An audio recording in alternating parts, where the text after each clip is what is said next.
महादेवी उर्फ माधुरी इथेच लहानाची मोठी झाली, इथेच खेळली, इथेच वाढली, इथेच बागडली. इथल्या मिरवणुका, इथली पूजा, इथल्या लोकांचं प्रेम हेच तिचं जग.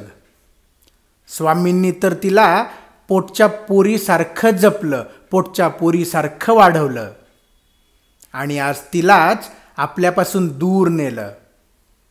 काहीतर म्हणे काळजी घेऊ. तुम्ही घ्याल ओ काळजी, तुम्ही घ्याल काळजी, पण इथल्यासारखं प्रेम, आपुलकी, माया, स्वामींचा आशीर्वाद कुठून आणाल? आज अर्धा देश महाराष्ट्रात येऊन स्वतःचं पोट भरतोय. त्यामुळे आम्ही समर्थ आहोत. आमचे प्राणी, आमचे पक्षी एवढंच नव्हे तर बाहेरून येणाऱ्या परप्रांतीयांना सांभाळायला, त्यांचं पोट भरायला महाराष्ट्र समर्थ आहे. जे गेल्या 35 वर्षात कधी घडलंच नाही ते अचानक झालं. माधुरीला त्रास झाला, तिला इजा झाली.